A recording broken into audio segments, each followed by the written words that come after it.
to another episode of Two Guys and a Chainsaw. I'm Todd. And I'm Craig. Well, if you remember from last week, well, I guess if you were a patron, you can hear us sort of spill over into our conversations after the podcast is over. And last week, well, most of our conversations after the podcast are over often revolve around, what are we going to do next time? Or at least they get to that point. It was my turn to pick this week, and I knew that I just was in the mood for something not particularly modern, something old school, something that might even be silly, something that might even be dumb, or even European. And so I knew Craig might hate whatever I proposed. And so I was like, yeah, Craig, I'm probably going to pick something you hate. And so Craig said, well, please, could you just choose 4 of them and put them up to our patrons and let them decide? So I picked 4. In case you're not a patron, you're interested in the 4 that I picked. They were Neon Maniacs from 1986, where teenagers discover a band of homicidal monsters living under the Golden Gate Bridge, which I ran across fairly recently, and it looked like it was full of 80s cheese. Shockwaves from 1977, which is a Nazi zombie one that I'd been wanting to do for a while, starring Peter Cushing and John Carradine. I Drink Your Blood from 1970, which is about devil-worshipping hippies who get rabies after eating meat pies filled with dog blood.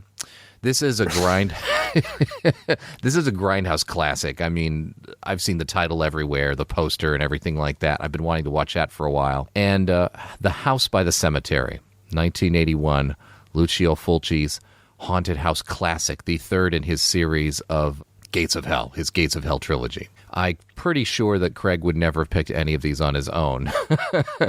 So I put it up to the patrons, and guess which one won?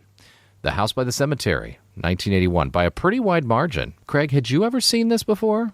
No. Why would I watch this? I know, right?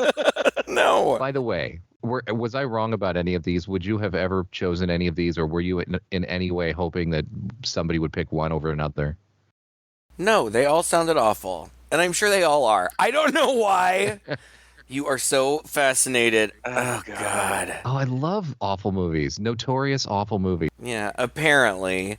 Like, jeez. They lead to some of our better episodes, I think. We'll see. All right, so I'm just going to come right out of the gate, and I'm going to say this is the second time I've seen this movie. I watched it for the first time fairly recently. I want to say last year, and so this is the second time watching it, and I have to say I enjoyed it more the second time than even the first time, and I'm just going to go on record to say I actually really enjoyed this film. I can't imagine how you inspired yourself to watch this a second time. This was one of the most painfully boring movies I've ever seen. It didn't make any sense. Like, it's not even that it didn't make sense. It's just there's nothing to it. It's so stupid. Like, every part of it is dumb. Like, you put all the parts together and they make a movie, but come on. I actually thought this is one of the more let me summarize Fulci movies we've seen so far. Let me summarize this movie in 10 seconds. A family moves into a house by a cemetery. A baby cries. There's a killer. It kills people.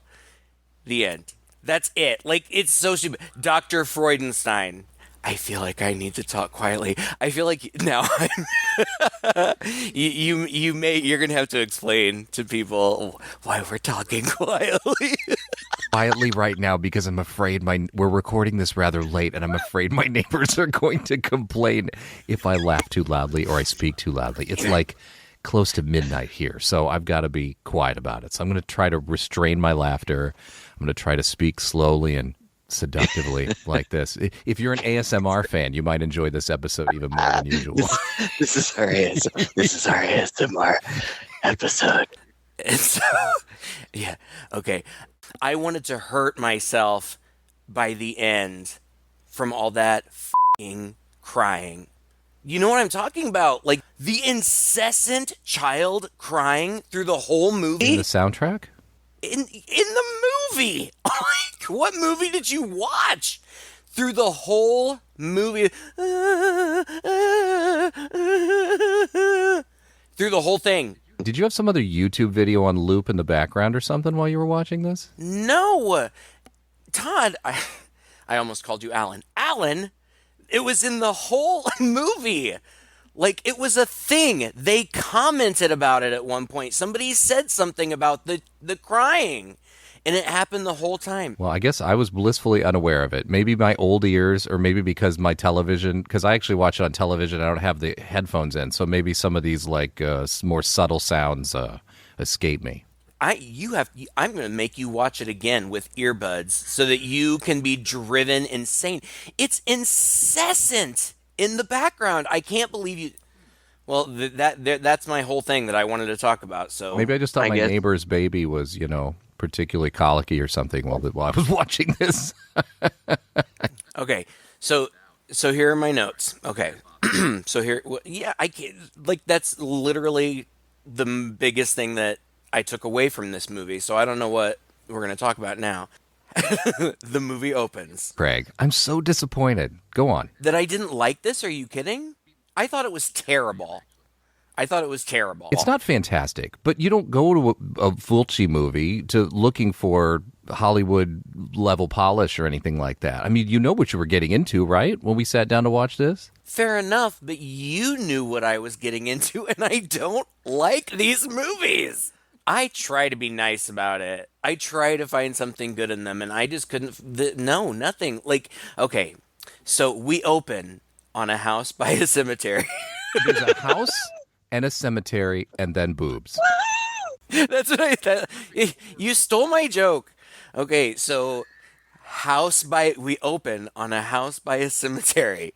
Tits McGee is looking for Steve. Steve?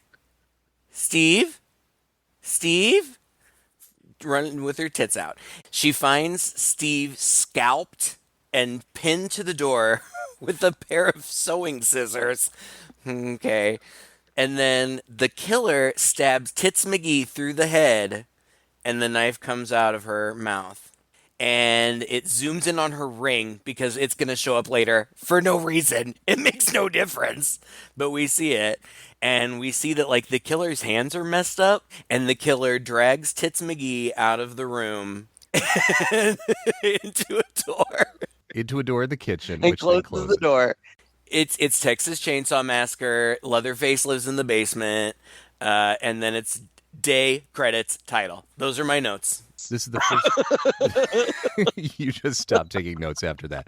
This is the first 3 minutes of the movie. Without going any further, don't tell me that you didn't find this intriguing. No, not really. Like, you got tits, you got your house by your cemetery, so that checks by the title. Oh my God. And then a person gets murdered quite brutally right in the beginning and dragged into the cellar. Don't you want to know what's going on? That alone. Oh my God. No. What do you want out of a horror movie anymore? Jesus. God. Honestly, like, I put the movie on, and then Alan started talking to me. So I paused it, and I took my headphones off, and he walks over. I don't remember. He was doing something behind me, and he's like, podcast movie? And I was like, yeah. And it was Tits McGee. And he was like, Todd's pick? I was like, uh-huh. Wait, what makes this any different? What makes this so far any worse than any other slasher movie we've seen? What makes this any worse? Your whole summary of this movie could be used for every haunted house movie we've ever watched. Absolutely. Or every slasher movie we've ever watched. But this is boring. There's nothing, like, it's not clever. It's not funny. Okay, it's not... wait a minute. No, I disagree. I disagree with you 100%. Okay, after this happens, a little girl looks out a window. And it turns into a black and white photo on a wall in New York. There's this girl peering out this window of this black and white photo of this house that we have just seen. And now there's a kid who's just staring at it. He's got blue as hell eyes. Todd, okay, he's annoying. I'm gonna murder I know that he's child. Annoying. I hate him. His name is Bob. Who names their kid fucking Bob? That's the writer of the movie named his kid Bob. The kid's real name is Giovanni Frezza. That's better. But the thing that infuriated me about this kid is anytime he opened his mouth, because this whole movie is dubbed, fine. I'm used to these Italian movies being dubbed, not a problem. This is clearly an adult affecting a Yeah. child's voice. Mommy, What's the matter? Mommy, why does that girl keep telling me I shouldn't go there? What girl, Bob? The one standing at the window in that house. I guess she had something to do. Let's just say you never saw her in the first place, right? Yes, I did. I saw her face. She was waving and I could read her mouth. And did she say anything to you? Yep, she said that I shouldn't go over there. Why did she say that, Mommy? Fuck It was you, annoying. kid. I wanted to kill him. I wish he would die. All right, fair enough. He stares at the photo and he says, Mommy, why does that girl keep telling me that I shouldn't go in there? And she's like, what are you talking about? And he's like, the girl in the picture in the window. And the mom looks at the picture and the girl is not there. You don't think this is creepy? I'm not going to let you talk me into appreciating this. You don't think there's no intrigue here? No. You don't think there is any intrigue? If I did, which I'm not sure that I do or not, it would just make me even more angry because nothing pays off. Like, Okay. I guess you can conjecture about what is going on here, but you never really know. Well, that's And the the other point. thing, the other thing that infuriates me. Okay, so as it turns out, Bob's dad, Norman, is taking a new job where he's taking over for some scientist who was studying suicide. What? Mm, I don't know. I thought at some point they said he was studying suicide, and that was You did say ironic that. because then he committed suicide. Like, like a murder-suicide. He Yeah, slaughtered like- his mistress and then killed himself. exactly right. So he's taking over, and so and like the dumb, annoying kid is like, "Mommy, the girl says we shouldn't go there," and the mom's like, "Oh no, but we're gonna go there anyway. It's fine." Like, Mhm. it's stupid. And so then they. The girl's name is I don't know. Lucy. Norman and Lucy and their kid Bob pack up their station wagon and they leave New York City to go to some little town in New England. They've rented this very same house in order for them to stay there while he picks up the pieces and tries to figure out what's going on. It's tenuous. You don't really understand what exactly he's supposed to be researching, but Which is fine. I don't really care. That it doesn't Mhm. matter. We know we have to get them to the scary house, and that's fine. It's the exact same. Well, not exactly, but pretty much the same premise as burnt offerings. Like, okay, there's a scary house. We got to get this family in there. Fine. Don't have a problem with Mhm. that. And then we Mhm. get to a new place that we need to talk about the girls and the mannequins, which I also don't Yes. understand. But the thing that Yes. bothered me the most was multiple times in the movie, somebody says to the dad, "You've been here before. I've seen you." And he was like, "No, I haven't. Nope. Nope. Not with me." And that never pays off. Like, I have no idea why multiple people had seen him there before. At some point, Yeah. I thought, oh, okay, well, that other doctor was out here having an affair. Like, maybe this is like the mistress house, and maybe that's why he's being shady about it. But they never explain that, do they? You're right. This is never this bit. And Look, they draw attention to it multiple times. Like, Yeah, at one it point- seems like it should be central to the mystery, and it never pays off. at one point, one of the characters even says to him, Dr. Boyle, yeah? You will pardon my indiscretion. Please. What was he so eager to discuss with you back then? Back when? When you came to visit him with your daughter, don't you remember? Last October, I think it was. I never paid a visit to Dr. Peterson. In fact, this is the first time that I've set foot in this town. Are you sure? Yes, of course, positive. And then I have a son, not a daughter. Easy mistake. That boy could be a girl. it's true. I mean, he's clearly voiced by a girl, an adult girl.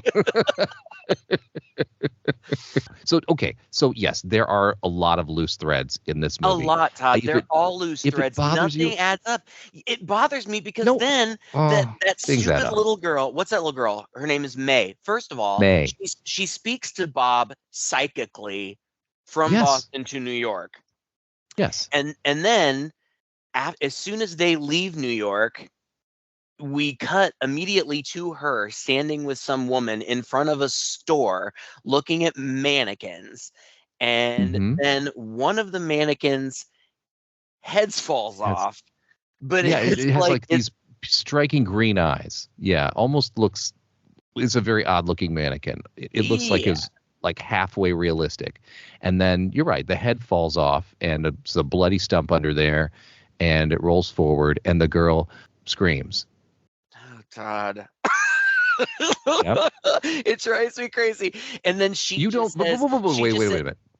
I know that this pays off, but I At this point in the movie, you're frustrated, or are you not intrigued? At this point in the movie, not knowing what's coming, were you frustrated or intrigued?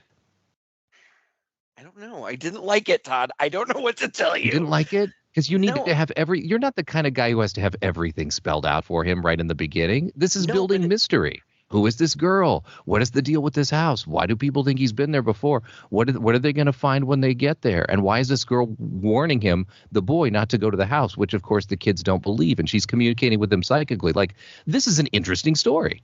We're making it sound more interesting than it was. It was just boring. It was just random cuts to random scenes of people that we don't know. And like, oh, it's artsy. Oh my God! This happens all the time. Lazy. It's lazy. This happens all the time in movies, Craig. Of course, it's not lazy. You don't know what these people are. You don't know their relationships. But later on, the movie starts to put the pieces together. No, it doesn't. That is the problem. No, it does not. It does not start Sometimes to put it together. No, it doesn't.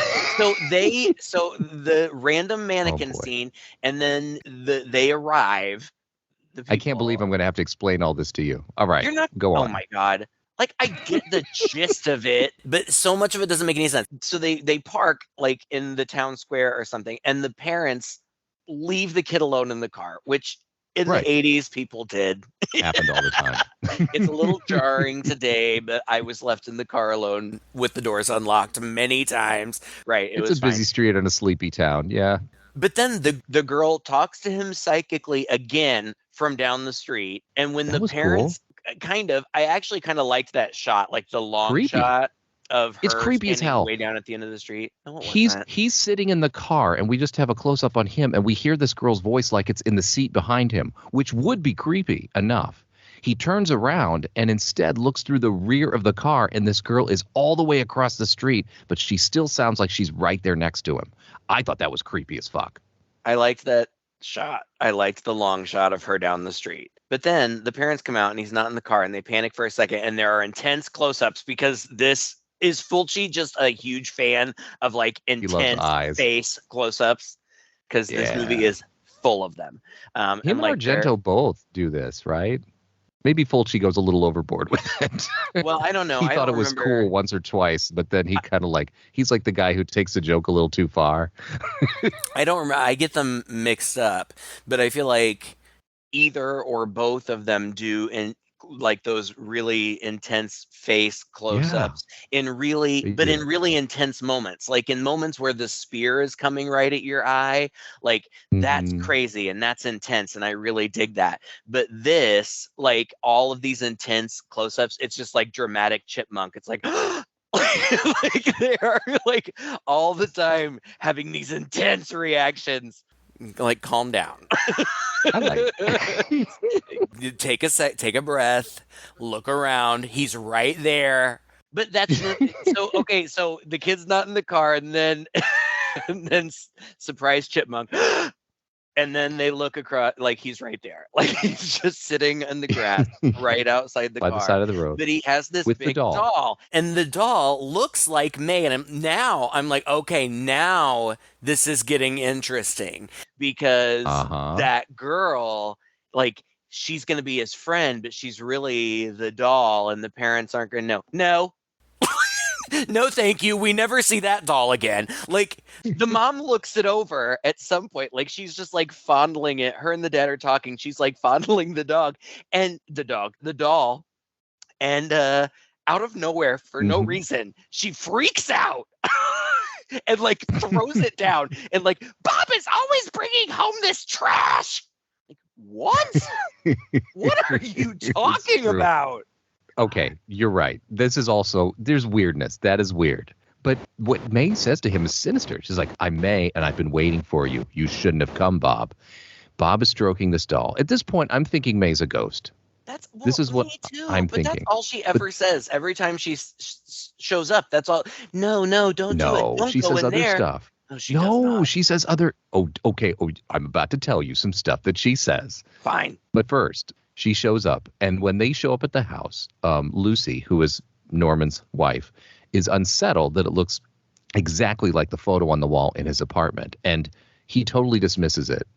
He's just like, all these houses, they all look the same, blah, blah, blah. That's was interesting, right? In like, story. Why would... No, it is not interesting. That's exactly why it's not interesting, because there's no answer to that question. Maybe not. Well, listen, if there's an answer, just tell me now. I don't care if it's a spoiler or not. Like, why is he so shady about it? Why does everybody keep saying they've seen him there before? I feel like at some point in time, that was part of the story, but it got cut out, and I think you might be right. It makes no sense. Because this script went through multiple rewrites by multiple authors. Fulci himself wasn't happy with the script that he got initially. He thought it was too derivative of another movie that had come out years before. And so it has been through different writers, and I think there are lingering traces. I like that. Trace lingering. You like that? That's fun. I'm gonna trace start lingering. using that. I think I coined a new phrase. I like it. Anyway, go ahead. I want to hear it. Once I hear it in a movie, I'll know it came from me. Okay. Anyway, I agree with you. I also think that Fulci, along with Argento, along with a lot of these Italian guys, they put creepy shit into the movie just to be creepy, even though ultimately it makes no sense or it has no payoff. Or the best you can say is, well, it was a dream, it was a vision, or maybe there's some backstory that we're never going to get. I feel like there was probably something more. That's why I say it's cheap, is because it's nitpicking, like, ooh, creepy little kid, let's put that in. Ooh, creepy doll. Ooh, creepy this, creepy that. But nothing it is creepy. Comes of it. No, it's not. Yes, things come of it. No, now you're just picking little things that definitely nothing comes of it. Doll? And you're saying the whole movie is full of this. What comes of that doll? No, nothing comes of the doll. But it's weird. What comes of him dismissing her when she says, oh, there was this picture on our wall? What comes of that? I told you. I think it's lingering from another script, but you're dismissing the whole movie and you're saying nothing comes of anything. That's not true. But yes, nothing comes of these two things. Oh my goodness. Fine. This is almost painful for me. Talk about the plot. All right, here we go. I'm sick of doing all the work. You summarize it. Wow. It's a good thing this is our ASMR episode. Okay, all right. In my notes, I'm up to mom freaks out about doll for no reason. Norman tells her to take her pills. And then, I guess I'll just keep doing it then. They come in the door, and they see the kitchen, and they see that door, which has been boarded shut. Who boarded that door shut? That's creepy. It's subtle in the background. They make no mention of it. That's true. I didn't notice it was boarded up. Boarded up until... Oh my God, Todd. I am just so infuriated about all of this because then the woman is hearing things in the house. Yeah, they're all hearing things, crying. I am still blown away. Seriously, you have to put this movie back on and put in earbuds and just listen to any part where they're in the house, because there is this constant crying. I don't understand how you didn't hear it, because several times they thought it was Bob and went looking for there are moments when it happens. There are moments when it happens. I remember moments when it happens. I don't remember it happening all the time, like a constant. You make it sound like it's a constant. No, it's in not the back of the always soundtrack. There. It's just it's only there when it needs to be there. Well, it's a lot, and it's the exact same. They recorded some adult going for 10 seconds and then repeated it over and over again. Since when did the cheapness of a movie bother us? I don't mind it. I don't mind it if there's something good to grab onto, but there's not, except for random people who just show up at their house. This lady, do you want to talk about her? We have to get to the fact that this crazy random person just shows up the at their babysitter. house. The babysitter. Okay, let me ask you a question. If you were just at home and somebody knocked on the door or just walked in, no, not knocked on the door, walked into your house and startled you, and you're like, hey, what's up? And she's like, oh, I'm the babysitter. What would your next step be? Well, she said Mrs. Gittleson set me over. So the idea is that Mrs. Gittleson? Mrs. Gittleson was the realtor. They were in the real estate office. Lori Gittleson was the realtor, and she had that male real estate agent, Harold, who we see also. So apparently she asked Mrs. Gittleson to refer a babysitter, and Anne shows up and says, Mrs. Gittleson set me over.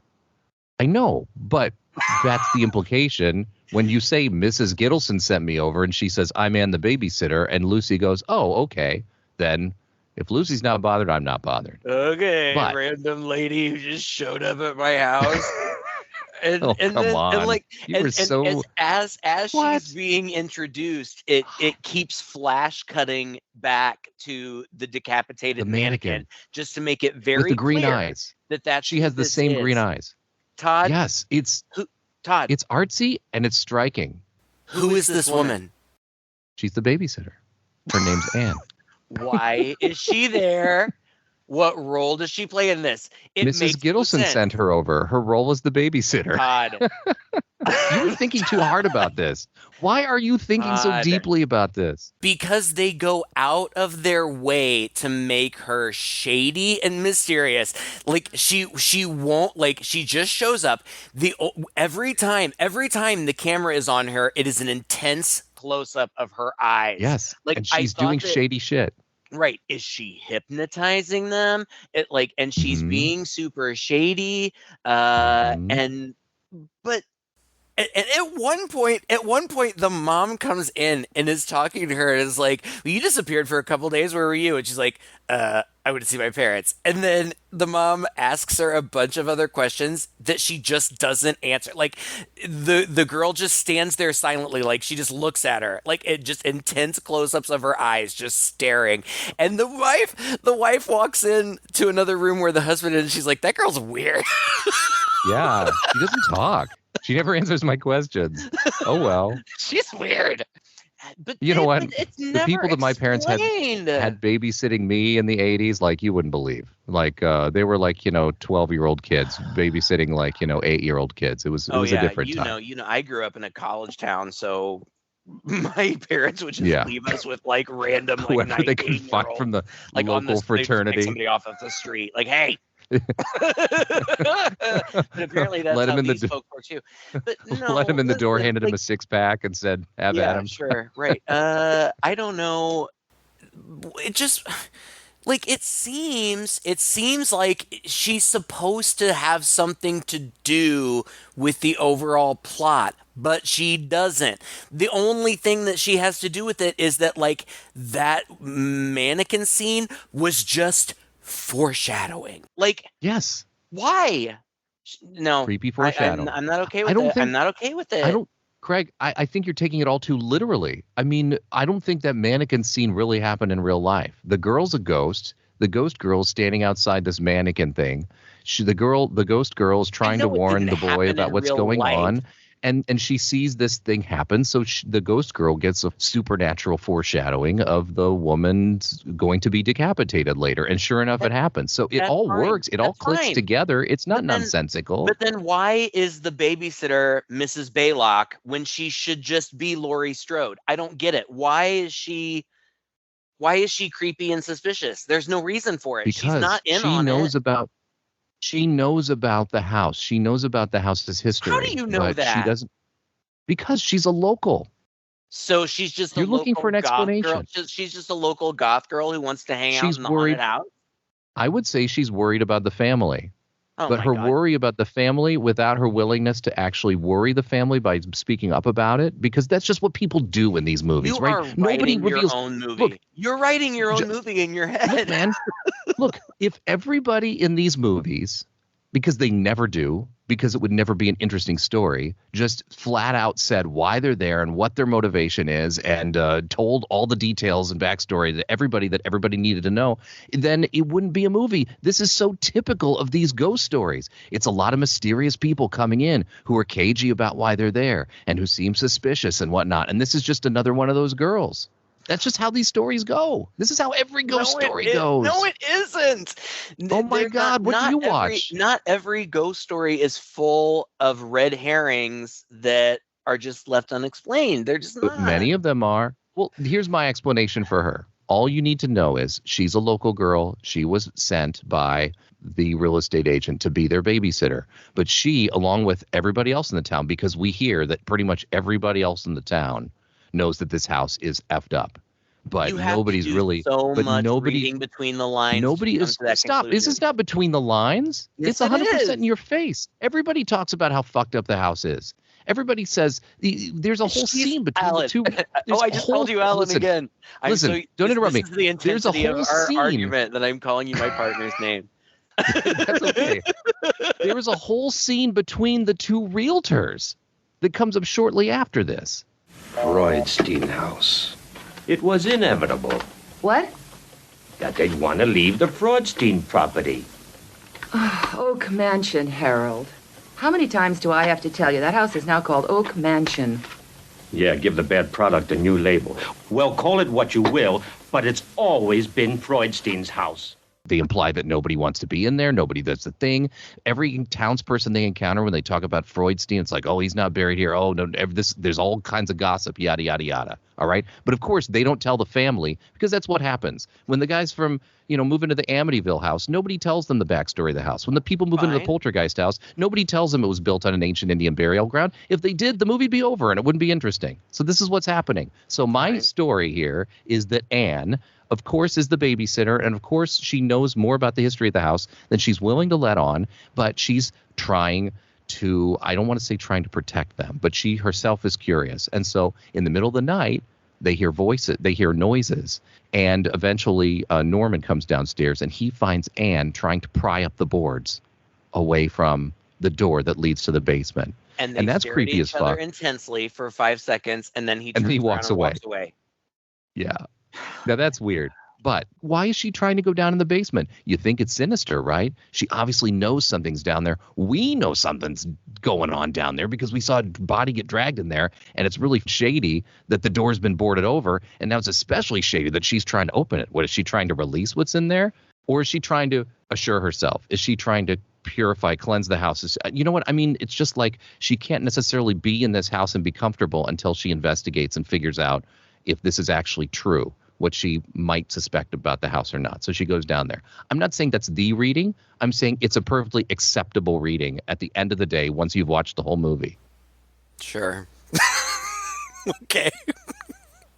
But my point is, it's all creepy as fuck, and I think it was creepy. I think it gets the point across. Like, at this point in the movie, you got this creepy babysitter who's trying to open this basement that we know something horrible is down there. There's this weird ghost girl who's warning Bob, don't go in the house. They're in the house now. There's this weird accident that happened in there. And so next we have, Norman, and he's with Mr. Wheatley at the university, and they're discussing Dr. Peterson, who was the guy who did the murder-suicide thing in the house. Then there's this weird, I don't know, I guess he's like a grad student named Daniel who comes in. And he's like, here you go. Here are all the medical reports, death certificates, lists of missing persons that Dr. Peterson had requested. He was kind of funny.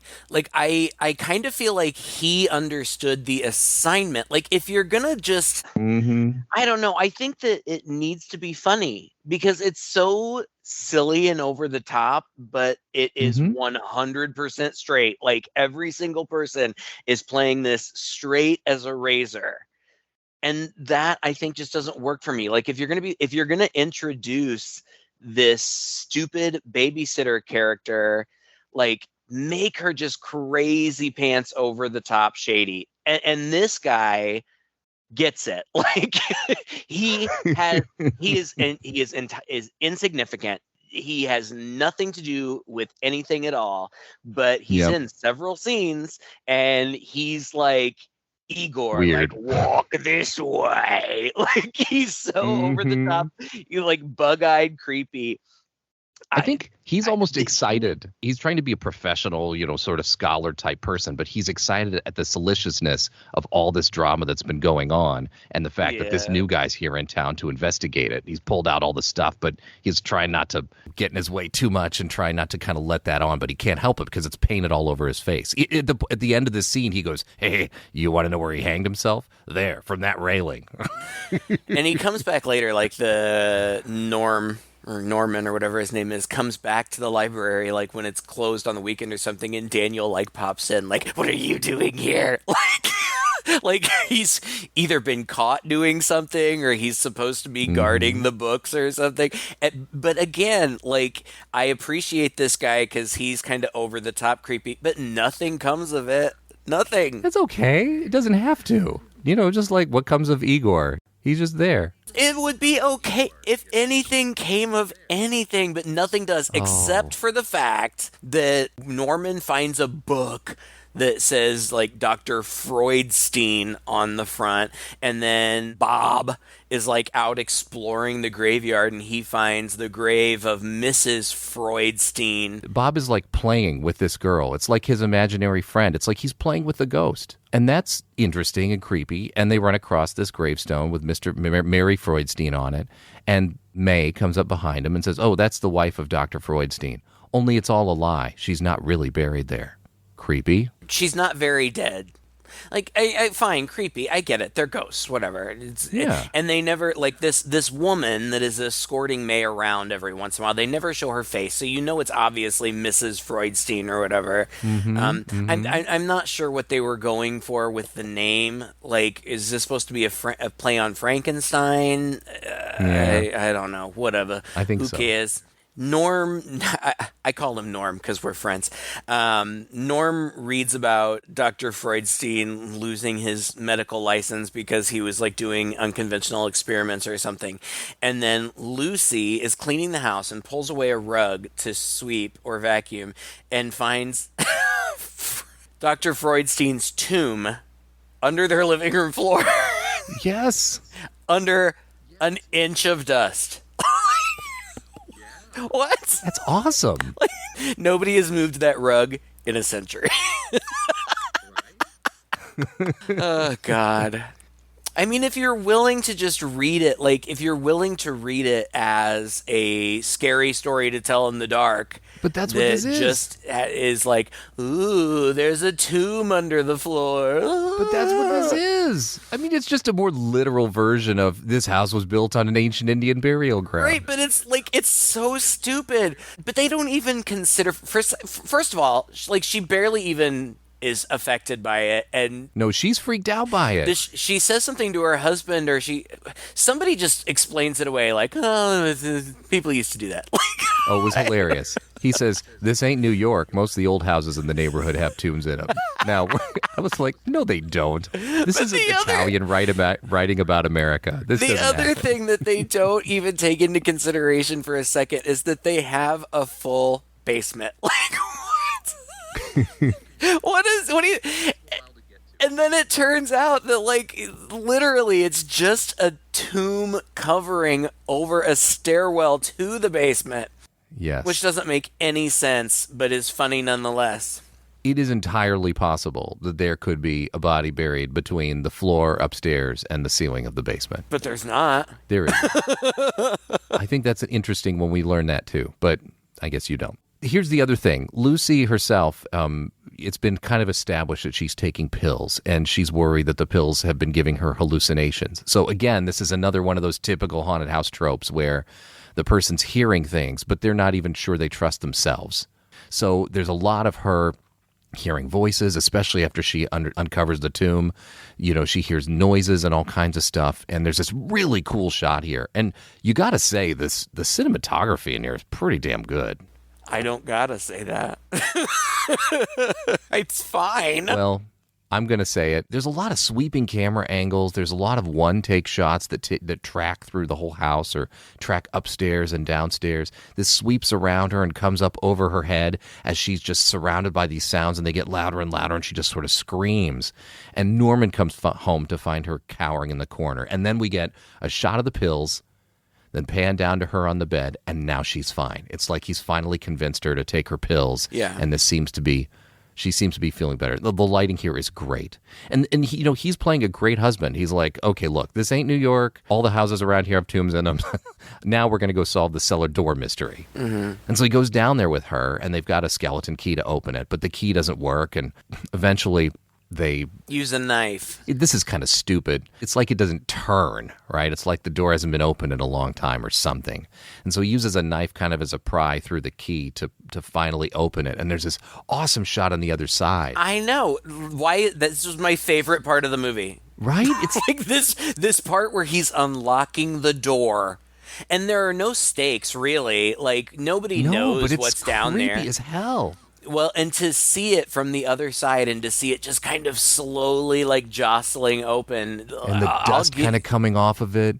Oh. That was the most suspenseful part of the movie to me. It's brilliant. Like, the lock, getting the lock open. I also thought, surely, this happens twice. The first time this happened, I was like, he's going to break that key. Like, he's prying it with a knife. I thought for sure he was going to break it. And then I also thought, and he's also going to cut his own throat. Like, that knife is going to slip and come out and kill him. So it was a very tense scene. Yeah, it was. I agree. But anyway, they get in there, right? But, like, do they even go down? He creeps down the stairs. He finds that woman's ring. He finds Tits McGee's ring. On the stairs. So we know that, that this is the place and that she was down there. And then a bat attacks him. And holy shit, this bat. That's right. Okay, I kind of like this part, too. This is so great. This bat starts attacking her, and then he whacks it away from her, and then it attacks him, and then it latches onto his hand. I liked it because it was so stupid. Oh, like, it was so dumb. It latches onto his hand, and he can't get it. Like, he's trying so hard to rip it off. He runs upstairs. There's blood. He's shaking his hand to try to get the bat off, and blood is going all over Bob's face. Oh, that's hilarious. He stabs it and digs the knife into it, and still that bat's alive, but 3 times his body weight in blood is pouring out of it. I love when he stabbed the bat in the middle of its back and 5 wounds opened all over the back of the bat. It started bleeding. That was hilarious. Just see Fulci on the back. He's like, not enough blood. And they're like, but it's just coming. No. Okay, I guess we could just put a few more wounds in there. And he's like, no, make them 6. It's so funny because in my notes I have Norm stabs hand bat, one of the dumbest scenes I've ever seen. But now thinking back on it, I'm like, that was funny.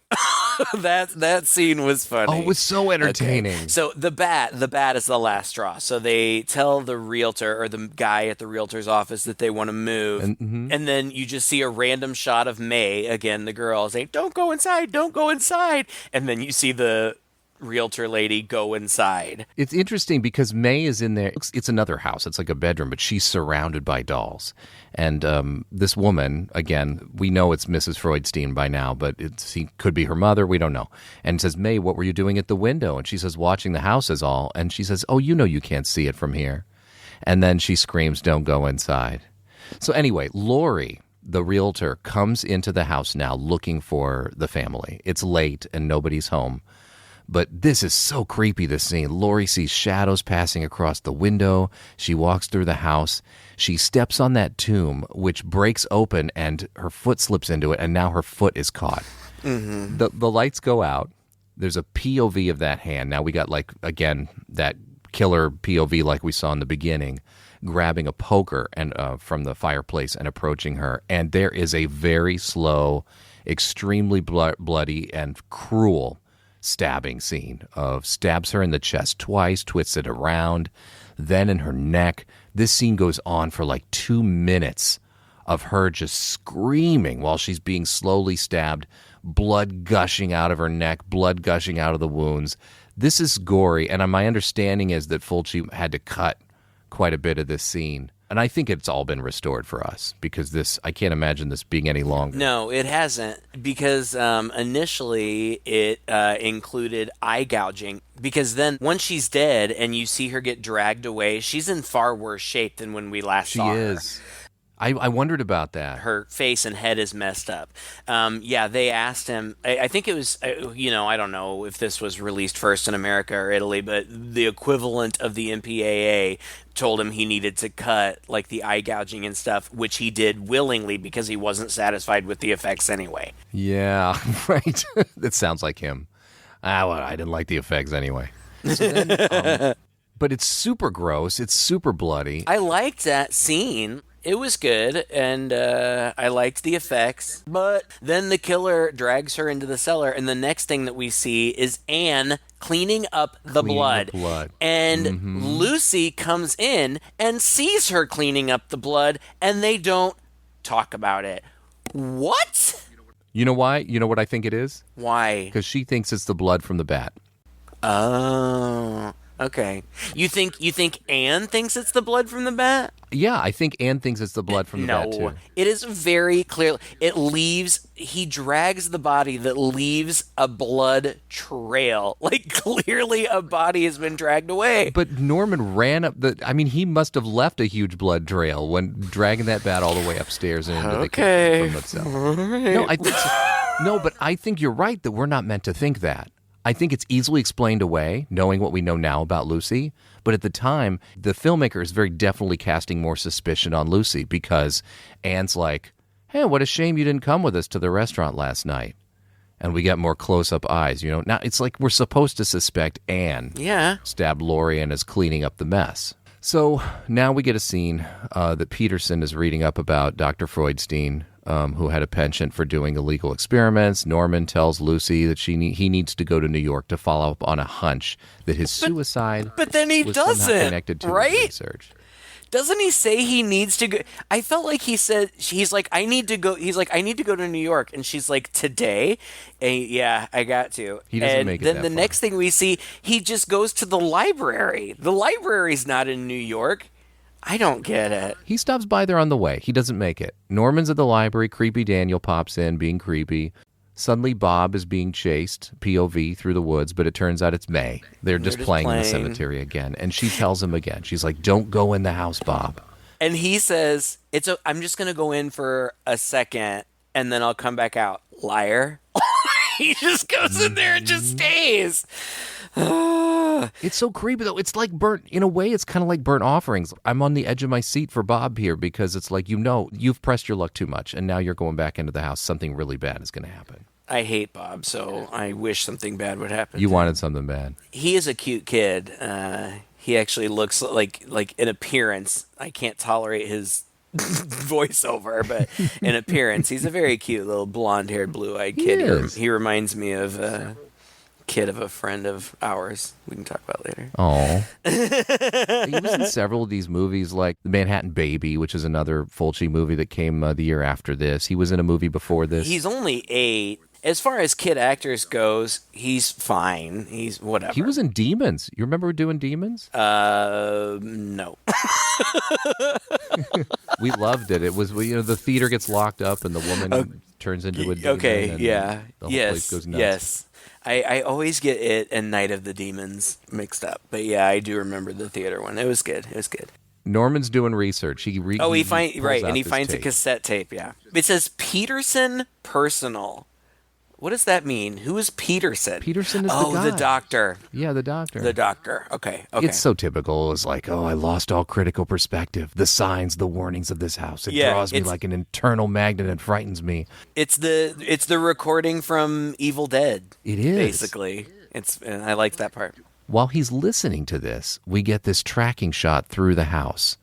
And it goes through the house and it goes into the basement. We're hearing his voice.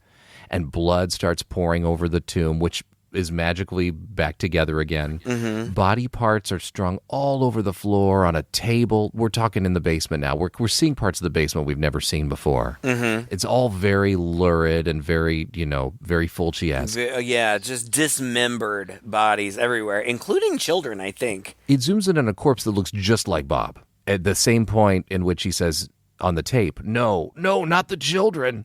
And then it cuts back to Bob. And I'm thinking, was this in Norman's imagination? Did Norman get a vision here? Or is this just for us, the viewer? I don't know. I think that he was just envisioning what he was hearing on the tape. But one of those is unmistakably Bob. Then he burns the tape. Yeah, then he burns the tape. I don't know why the hell he burned the tape. That made no sense. No, it doesn't make any sense. He has no need to cover this up, except perhaps he's being driven by the forces of the house to cover up the evidence so that the house can continue to keep doing what it's doing. God, I don't know. So much random stuff happens.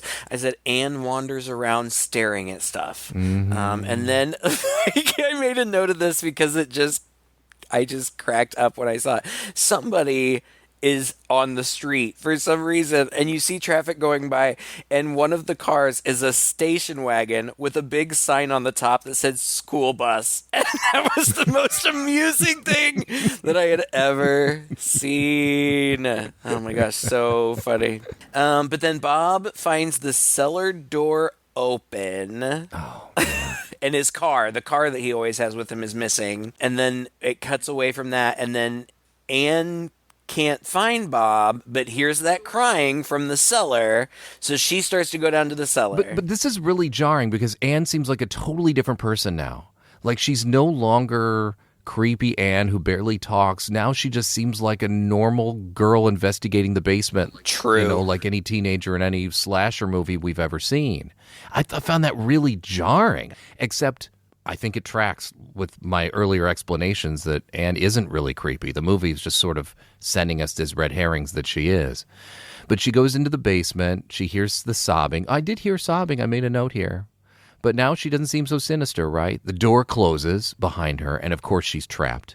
And now we have a POV of that same hand holding a knife coming up the stairs. And we see that Bob suddenly is on the other side in the kitchen. Like Anne's calling for him, and suddenly it's Bob, but he's not anywhere in the basement at all. Right. So he picks up a monkey doll and a plastic gun and says, "Okay, Yogi, we're going to go rescue Anne." I thought that was super cute. Oh, I didn't see that at all. That's funny.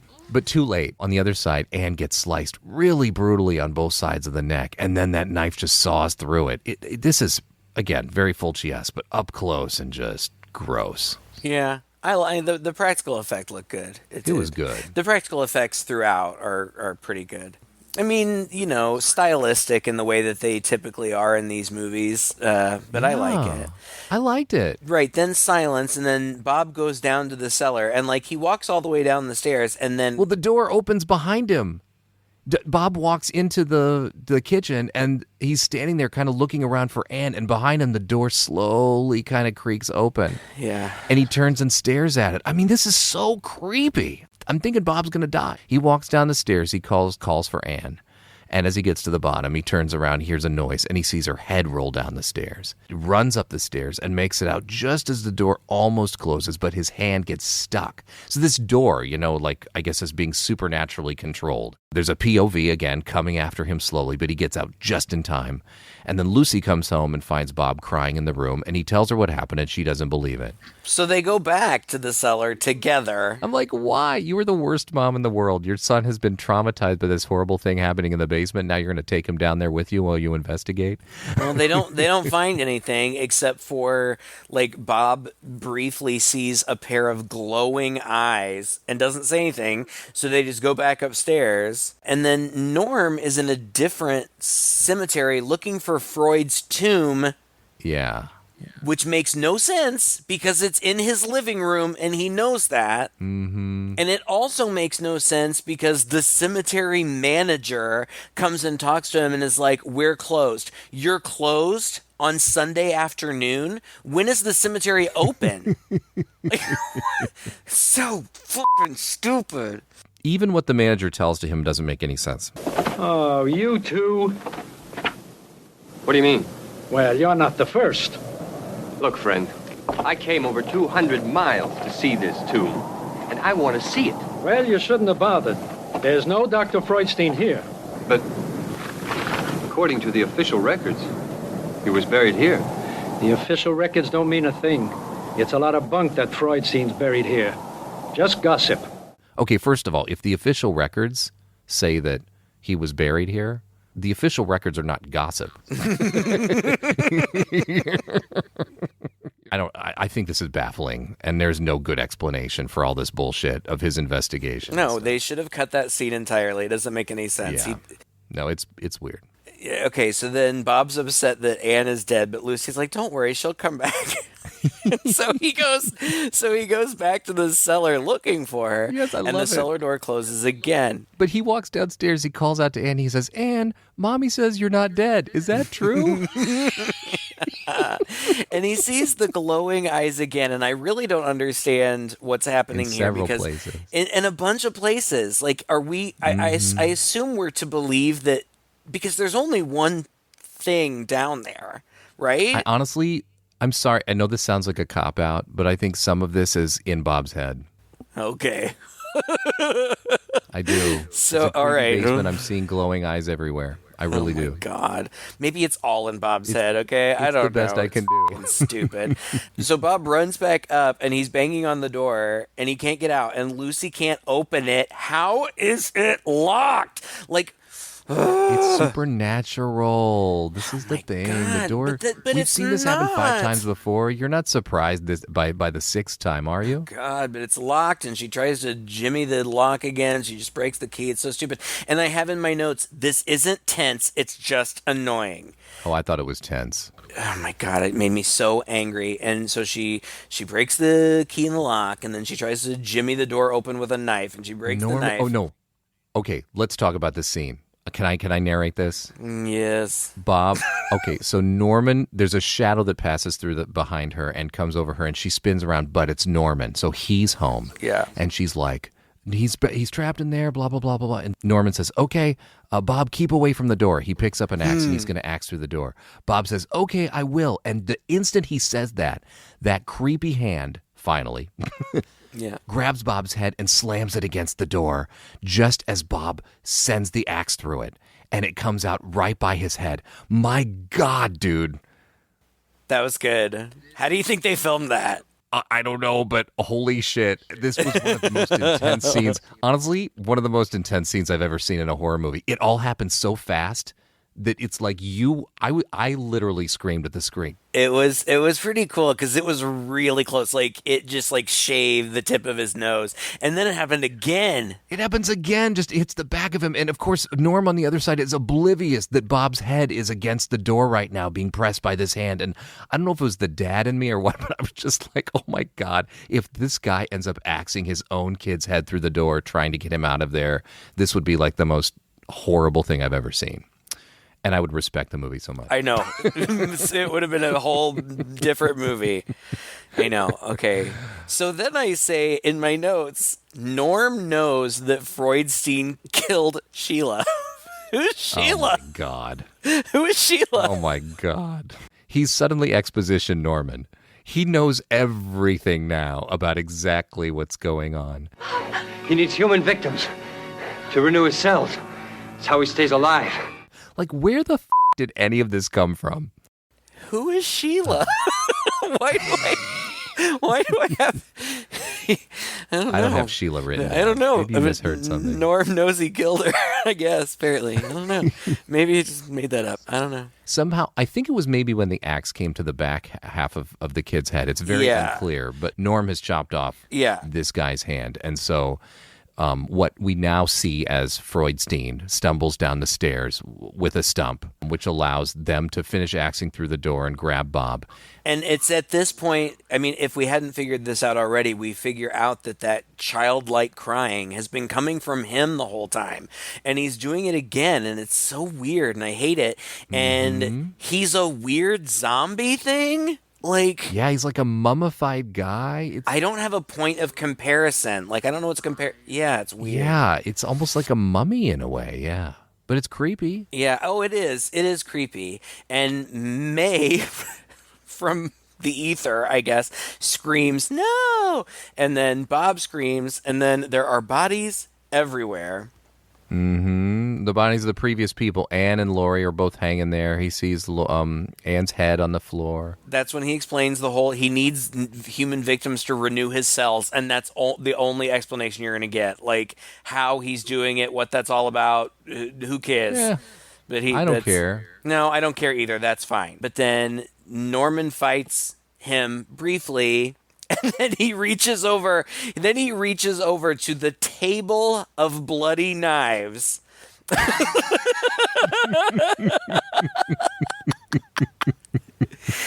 And he grabs one of the bloody knives and stabs Freudstein with it, and what can only be described as shit and maggots pour out of the wound. Yeah. But then this surprised me. Then I have to say I was actually really kind of surprised by the end. I as much as I continue to hate this movie, the ending was kind of satisfying because it was unexpected to me. Freudstein rips Norman's throat out. Yeah. While Lucy and Bob cower in the corner and do absolutely nothing. Yeah. And then they run up the steps to the tombstone, and she is trying so hard to move it as the killer is coming up behind them. And I thought for sure she was going to, but she doesn't. He pulls her down the stairs, and then it fades to black briefly. Oh, man. And then you see her body on the floor. So I assume she's dead. You don't see her get killed. You see her head hitting every single stair on the way down. Yeah, that's again, Fulci, man, he just wants you to see everything up really close. Like, seriously, 12 hits of her head on the stairs, this camera patiently tracking close up to her head all the way down, while Bob is screaming. And, I mean, look, it is a stupid movie, right? But even stupid movies like this can get to me at some times. And I don't know if it's the dad in me or whatever, but this poor kid has seen his dad's throat get ripped out, and now his mom is being dragged down the stairs. And, yeah, he was annoying, but, man. Fine, I'll give you that. The ending is okay. It really upset me seeing the trauma that this poor kid was going through with his parents one by one being taken away by this thing, and almost nothing he can do about it. He's trapped. So Freudstein is now going after Bob, and Bob struggles to get through the opening, and he grabs Bob just as May's hand comes into view from the other side, pulling that tomb apart, and they pull Bob out through there, and now suddenly he's not being pursued anymore. Like, everything kind of drops away. Suddenly they're on the other side of the tomb, and everything's quiet, and May and that woman, who, again, I'm pretty sure is Mrs. Freudstein. Yeah, we see her face. It for sure is her. This is the first time we see her face. And we had seen her face because there was a photograph on her tombstone. So it for sure is her. And she says, May, time to go home and remember your manners. Now that Bob is saying, show him you can act like a Freudstein. You know some other guest is surely destined to drop in. And the mom takes both of their hands and walks them both out down the street. And there's a baffling quote at the end from Henry James. No one will ever know whether children are monsters or monsters are children. Whatever. I don't know. Whatever. But so Bob's dead, right? Bob's dead, yeah. He never made it out. And then, his body, what we saw, in that earlier sort of premonition, that's how he ended up. Okay. That's how I interpret that. And I think that was actually quite clever that we saw that earlier in the movie. Yeah, and then presumably Freudstein's going to keep doing what he's doing, and he's got to be some kind of supernatural entity, not just a guy because of all that stuff. And I thought it, honestly, all that satisfied me. Whatever weirdness as far as how did this guy know this and what are these townspeople talking about, whatever, it just kind of slipped away. I felt like this was the most coherent and, in a way, logical of all of Fulci's movies, and it's basically a very standard style haunted house story. Like we said several times in this description, almost every little thing in this happens in almost every haunted house story. But this one, I thought, built good suspense, had a lot of intrigue, opened up a lot of threads. Some of them didn't end up getting satisfactorily answered, but many of them did, I think. Had this ghost in the beginning warning Bob, because this has happened to her, and it's happened to Mrs. Freudstein. I don't know how many times we've seen that before, but I thought it was a creepy, effective, and super gory, and shocking, and great cinematography. I really liked it. It's not a modern masterpiece, but God, the second time I watched it, I enjoyed it even more, honestly. I thought way better than the first in this trilogy, City of the Living Dead, which was just like a mass chaos fever dream that made no sense and was just bizarre. I don't know why you hate it so much. I really don't. I don't know. Maybe I was just in a bad mood, but I didn't like it. It was difficult for me to keep watching it. I had the movie going on one screen, and I was I was looking at TMZ and like This isn't even a slow burn. Like, you know, I thought it was painfully boring. It's too many loose ends for me. Too many. It makes me mad. It angers me. Like you're setting things up and then not paying that off, and I can forgive that. Which ones? Like the 400 that I listed in the beginning when I asked you, explain this, and you couldn't. Explain that doll? Yes. What? Who cares? Then why introduce it? Why make it seem like it's going to be a thing and then it's not a thing? It's a ghost girl's doll that he brought home, and that creeped out the mom. Boom. Done. Okay. What's next? Yeah. What else can I explain for you? Why did multiple people see Norman there, and why was he cagey about having a photograph of that house? I don't think he was cagey. I really don't think he knew he had a photograph of that house. I think some of this is just fate type weird stuff. I'm telling you, I can understand. I can understand why you like this movie because you're writing it yourself. That's why you like it, because you're writing it yourself. You are writing a movie that doesn't exist. You're filling in holes. Why can't you accept this explanation?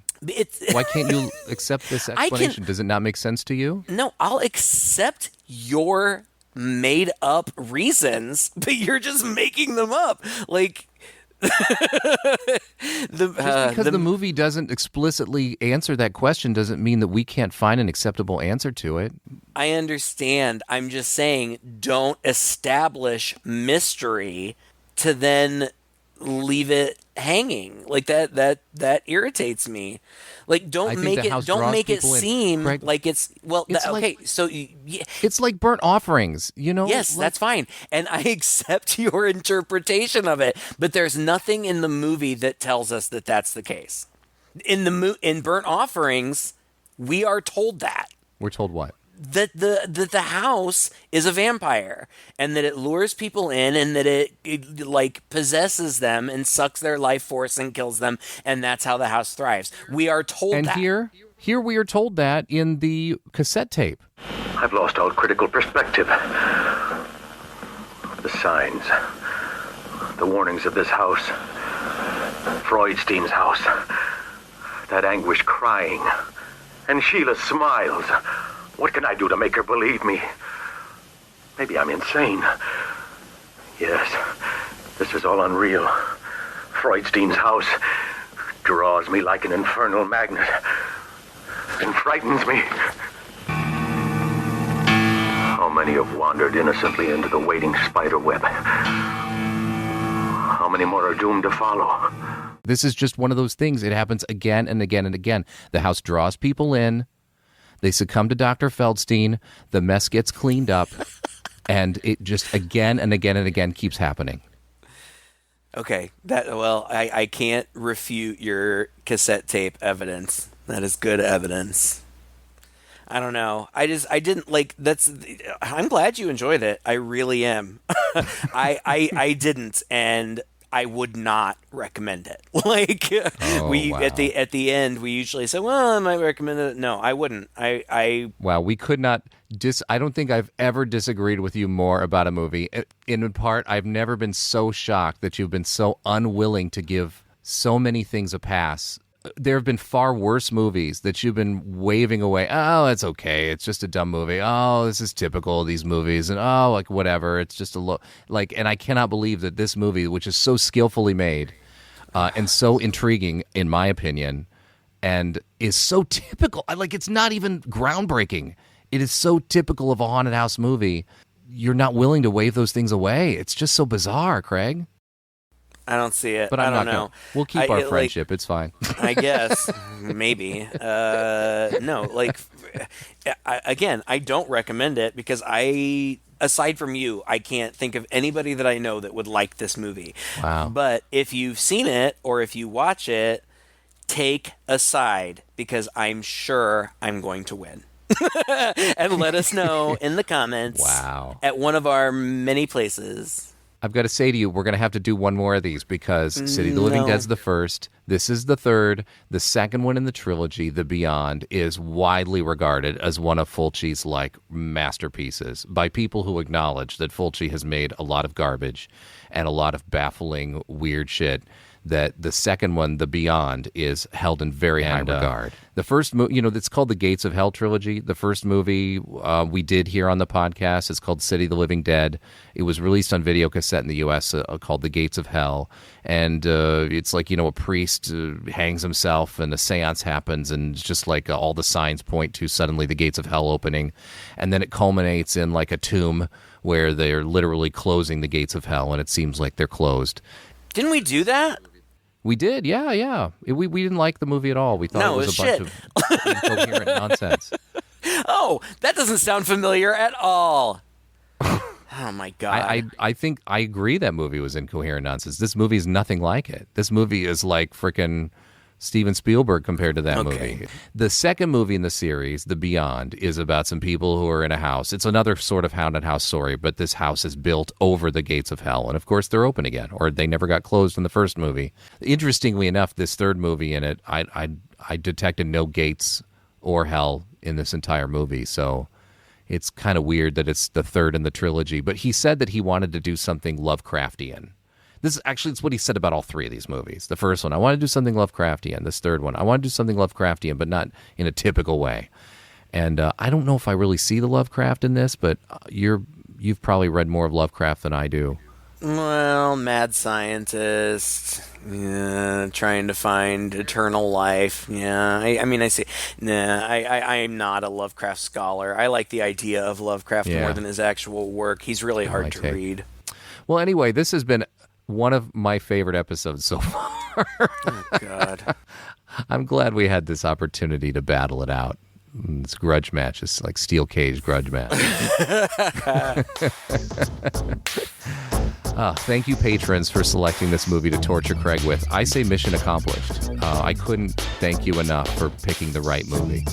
If you listeners would like to join the party and become a patron as well, just go to patreon.com/chainsawpodcast and just $5 a month or 10 if you're feeling really generous gets you access to that and all this behind the scenes stuff that we're relying more and more on our patrons to help us put this podcast together. If you want to have that level of influence, please consider joining the crew. And also you'll get our unedited phone calls, which are even more salacious. Yeah, just controversial, full of curse words and dirty jokes and everything you blood and gore. Yeah, everything the MPAA makes us cut out. But we appreciate your support nonetheless, wherever it comes from. The best thing you can do is share this with a friend or go to one of the websites where you enjoy this podcast and write a review. Let the rest of the world know how much you enjoy us, as long as all the comments are positive. If not, forget about it. Listen to something else. Listen to someone else's lame-ass podcast, you pansy. Until next time, I'm Todd. And I'm Craig. With two guys and a chainsaw.